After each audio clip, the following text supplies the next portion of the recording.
Hello, welcome to Network. My name is Pumelele Zondi with your technology and social media news. It's SABC Network now. That's on Facebook, Twitter, and Instagram. It's News Network at sabc.co.za on email.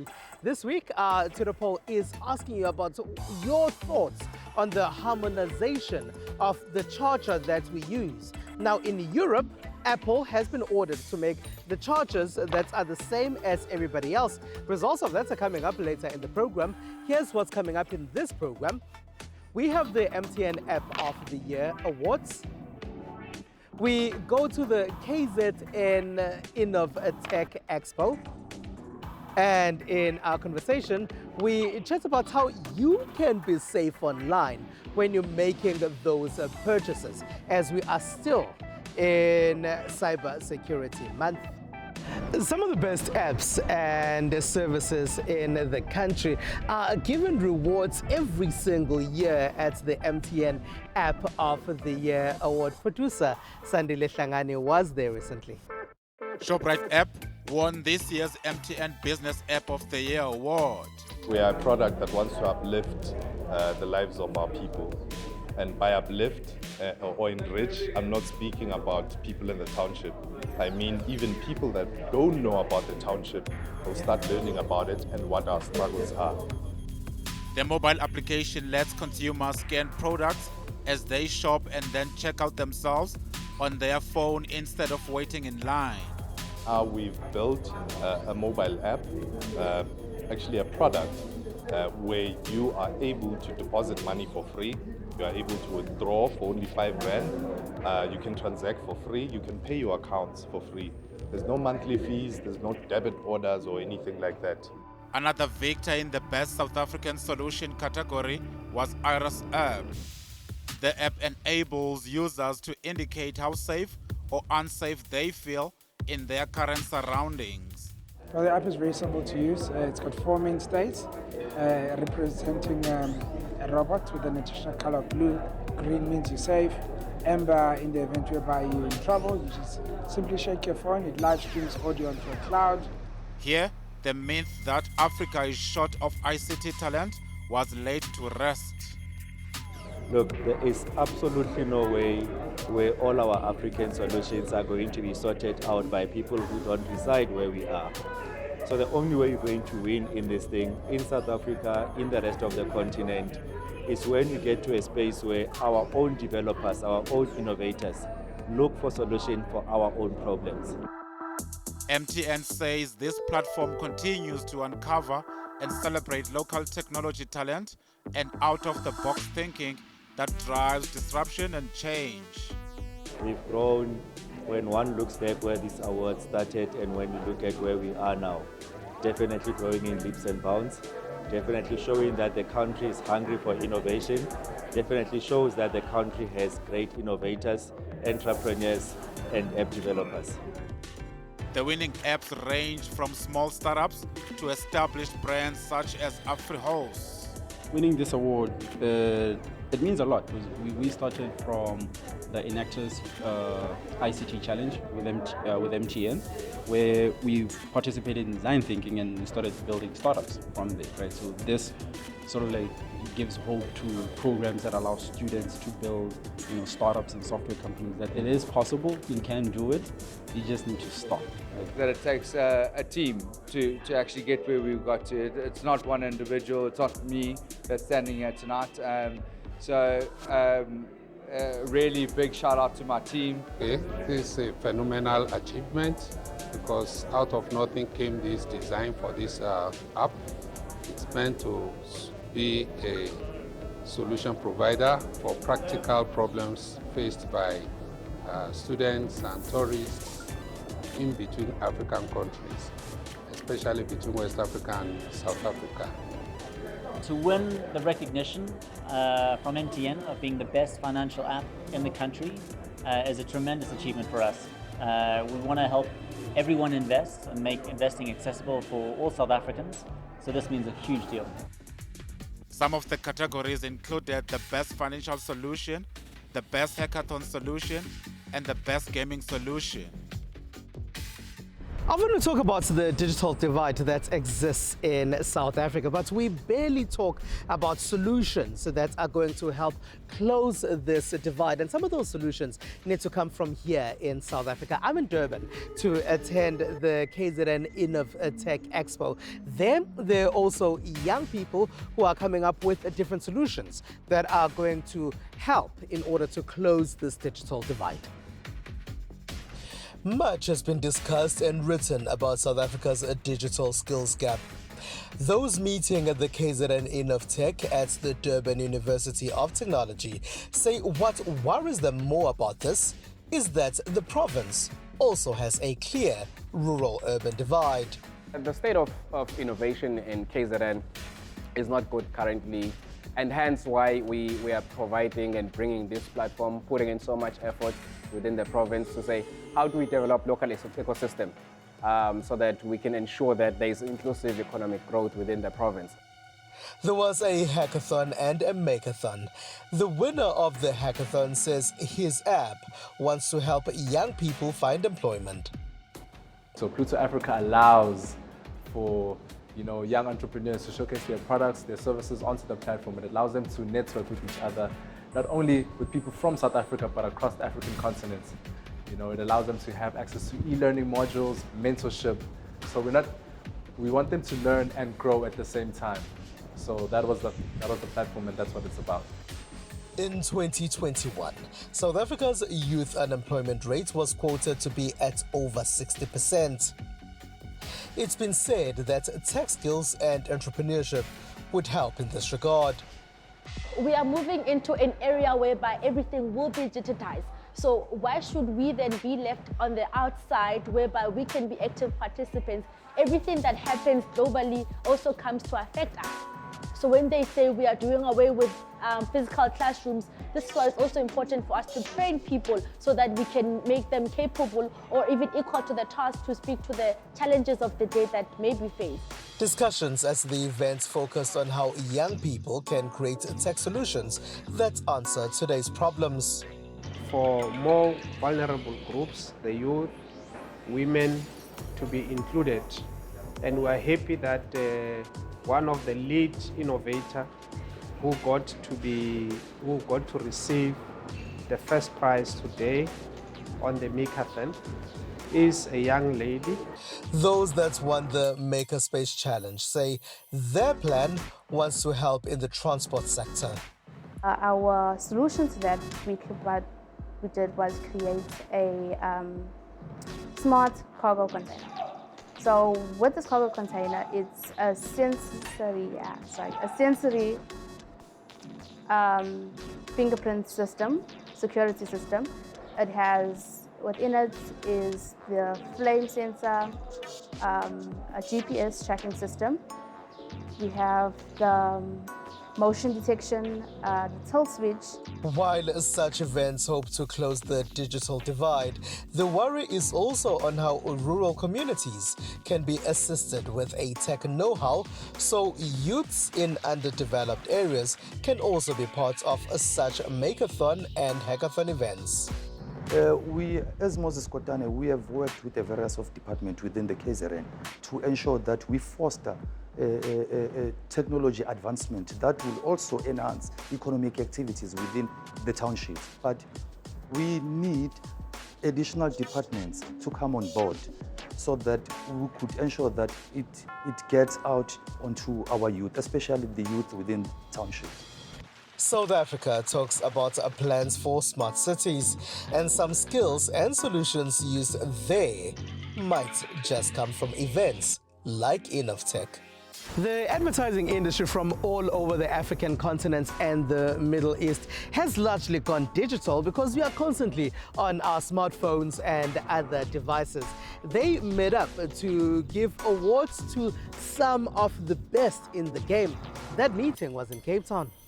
Well, so throughout Loeries Creative Week, what we're really celebrating is the best in creative excellence from across Africa and the Middle East. So today specifically, we were celebrating the best in film and film craft. So all of those amazing people who are directing those ads that we see and those music videos and all of the amazing stuff, and the camera people and just the people who came up with all of those ideas. So our main accolade was for a film for Chicken Licken, the Chicken Licken brand, called Feel the Fire, and we won in the main category gold, and we won a craft for direction. You know, it's very rare to come across an organization that dedicates so much of its time and its resources to make sure that the future of the industry is looked after, taken care of, mentored, and leader, right? And I think great testament to the Loeries for doing that. And I think we're just at least humble enough to get to play a role in that. Some of the awards that we are is like on visual effects, the use of technology in it. It's actual categories within the Loeries, because again, technology and the direction that's actually going really informs our ability to be able to make breakthrough advertising. I guess we still use a kind of old school system of shooting, like with conventional cinematic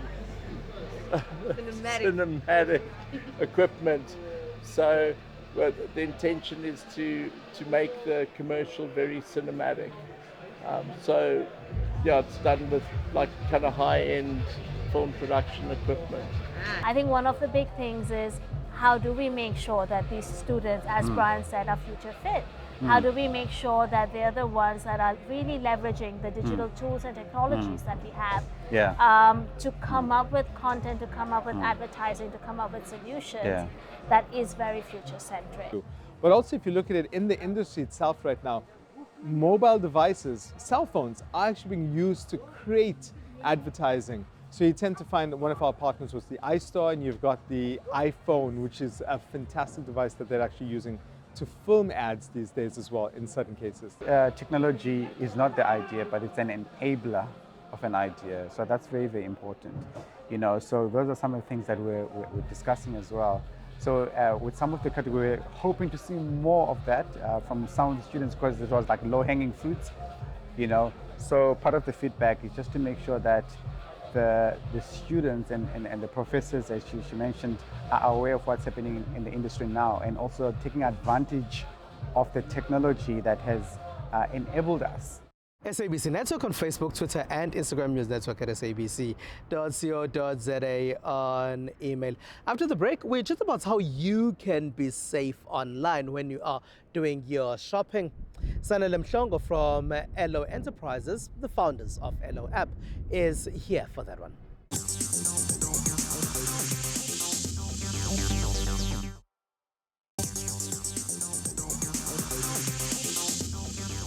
October is Cybersecurity Month, and throughout the month of October, we've been trying to arm you on what you need to know on various aspects of your life online. And we do know that a lot of us have started shopping online, and this is increased especially during the COVID-19 pandemic. But sometimes we aren't completely secure on our dealings online. So Sanele Mhlongo is the founder of LO Enterprises, which also includes the LO App. And he's here right now to talk to us about what we should do in order for us to ensure that we are completely safe and secure online. Thanks very much for joining us, Sanele. Maybe if we start with that question, how can we ensure as clients that we are completely safe online? Look, I think the first thing is technology is taking over. More merchandise are going online and selling their products.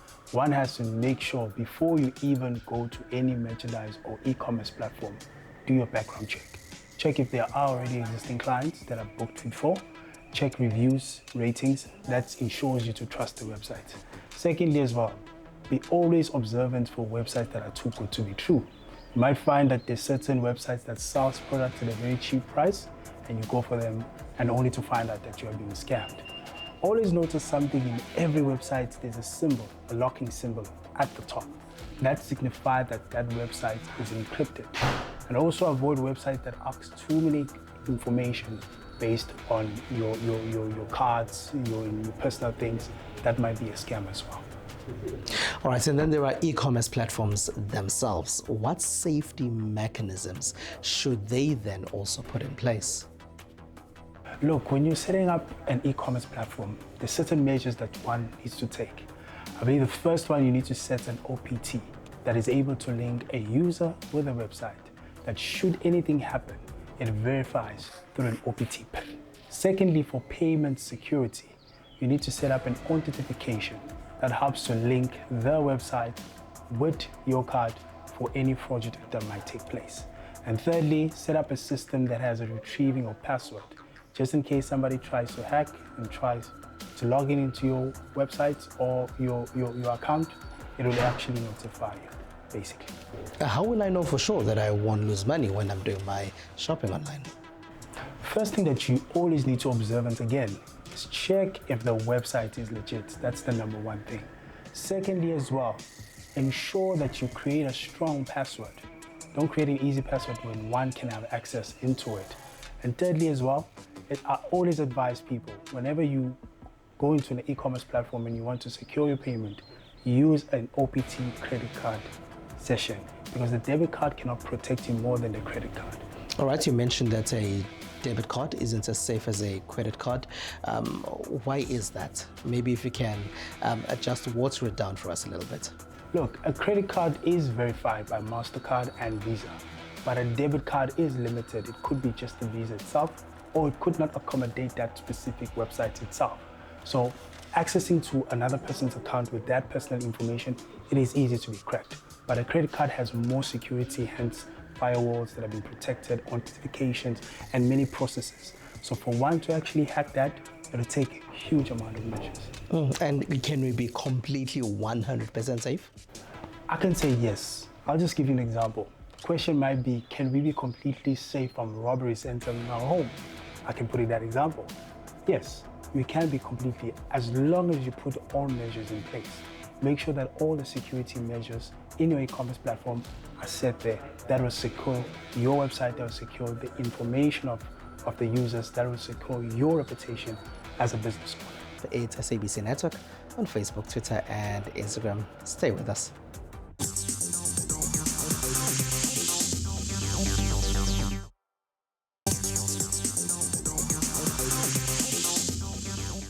Right, it's SABC Network on Facebook, Twitter, and Instagram. News Network at sabc.co.za on email. Here's what else took place in the rest of the world in the tech space.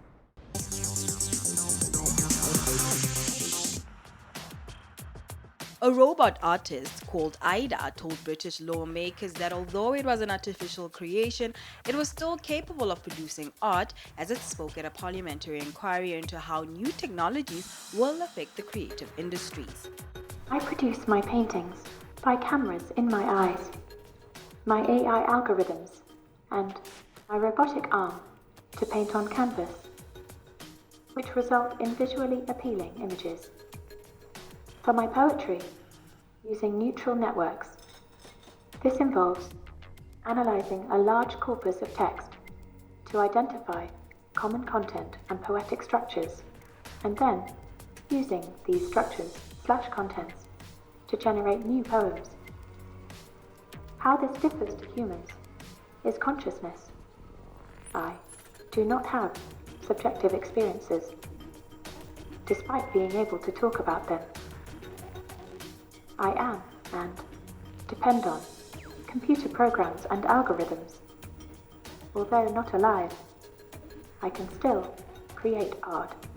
Ida also explained how analyzing a large corpus of text to identify common content and poetic structures enabled it to generate new poems. In October 2021, at the top of Egypt's vast Giza Plateau, Ida exhibited her sculpture against the backdrop of the country's famed pyramids, the last remaining wonder of the ancient world. And now in the USA.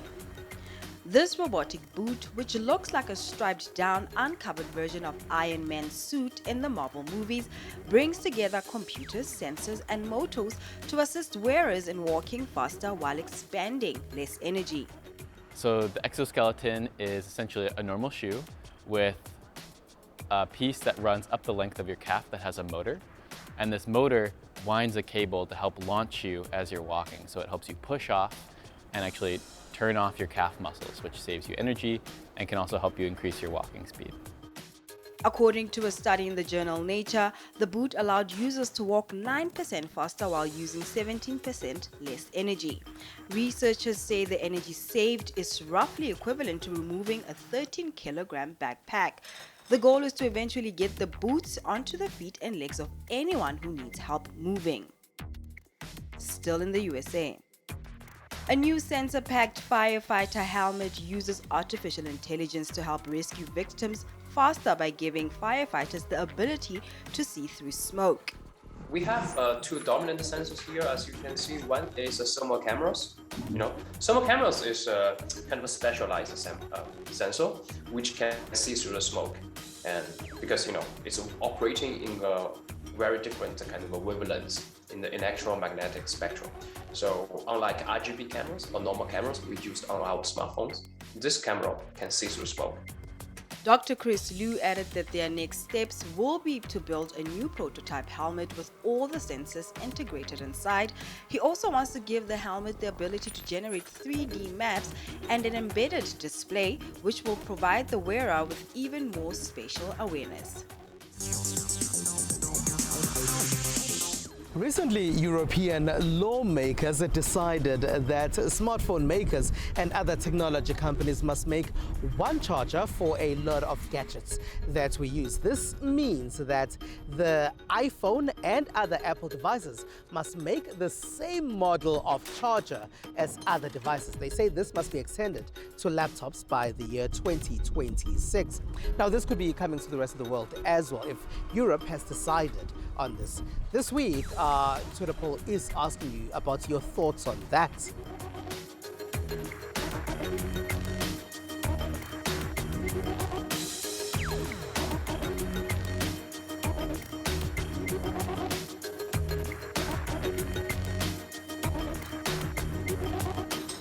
All right, and that's it. That's all we have for you. Find us on SABC Network on Facebook, Twitter, and Instagram. It is News Network at sabc.co.za on email. From me, as Phumelele Zondi and the rest of the team, have a good one. Bye-bye.